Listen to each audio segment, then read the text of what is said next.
2 നിലകളിലായി നാഷണലും ഇന്റർനാഷണലുമായ എല്ലാ കമ്പനികളുടെയും ലെൻസും ഫ്രെയിമും ന്യായമായ വിലയ്ക്ക് ജസൽ ഒപ്റ്റിക്കൽസിൽ ലഭിക്കുന്നു. പിന്നെ വിൽപ്പനാനന്തര സേവനത്തിലായാലും നമ്പർ 1 ആണ് ജസൽ ഒപ്റ്റിക്കൽസ്. തലമുറ എത്ര മാറിയാലും കൃത്യമായ വ്യക്തമായ കാഴ്ചയുമായി ജസൽ ഒപ്റ്റിക്കൽസ് എന്നും കൂടെയുണ്ടാകും.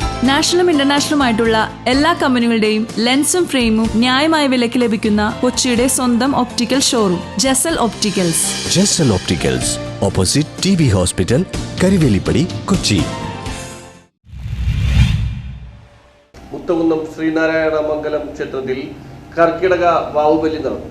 മുത്തകുന്നം ശ്രീനാരായണ മംഗലം ക്ഷേത്രത്തിലെ കർക്കിടക വാവുബലിക്ക് എത്തുന്ന ഭക്തർക്കായി സേവാഭാരതിയുടെ നേതൃത്വത്തിൽ ലഘുഭക്ഷണം ഒരുക്കി. 35-ൽ പരം സ്വയം സേവകരും 14-ൽ പരം അമ്മമാരുടെയും ജനപങ്കാളിത്തത്തോടും കൂടി 4000-ഓളം പേർക്ക് 8ാം വർഷവും കഞ്ഞി വിതരണം നടത്തിയത് സേവാഭാരതി വടക്കേക്കര എന്ന പേരിൽ നിരാലംബരായ കുടുംബങ്ങൾക്കുള്ള സാമ്പത്തിക സഹായങ്ങളും ചികിത്സ, നിർധന വിദ്യാർത്ഥികൾക്ക് പഠനോപകരണ വിതരണവും നടത്തിവരുന്നു. ബലിതർപ്പണം കഴിഞ്ഞ് പ്രധാനുഷ്ഠാനങ്ങളോടുകൂടി എത്തുന്ന ഭക്തജനങ്ങൾക്ക് കഴിഞ്ഞ 8 വർഷമായിട്ട് വടക്കേക്കര സേവാഭാരതി ലഘുഭക്ഷണ വിതരണം നടത്തി വരികയാണ്.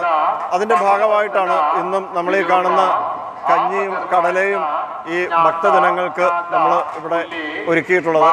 വടക്കേക്കര സേവാഭാരതിയുടെ ഒരുപാട് പ്രവർത്തനങ്ങളിൽ Laiju KB, Deepulal VT, Baiju OP, Jayakrishnan, Jijeesh, Rupesh ചാൻ, പ്രദീപ്, ബിജു, ബൈജു പ്രസാദ്, ഷൈജു, രതീഷ് എന്നിവർ ചടങ്ങുകൾക്ക് നേതൃത്വം നൽകി. കർക്കിടക വാവുബലിക്ക് ക്ഷേത്ര മേൽശാന്തി അജീഷ് ശാന്തിയുടെ മുഖ്യ കാർമ്മികത്വത്തിലാണ് ചടങ്ങുകൾ നടന്നത്. പ്രധാനുഷ്ഠാനവുമെല്ലാം കഴിഞ്ഞ് എത്തുന്ന ഭക്തജനങ്ങൾക്ക് ഒരു അല്പാഹാരം വിതരണം ചെയ്യേണ്ടത് അത്യാവശ്യമാണെന്ന് മനസ്സിലാക്കിക്കൊണ്ട് കഴിഞ്ഞ 8 വർഷമായിട്ട് സേവാഭാരതി നടത്തിവരുന്ന ഒരു പ്രവർത്തനമാണ് ഈ ലഘുഭക്ഷണ വിതരണം.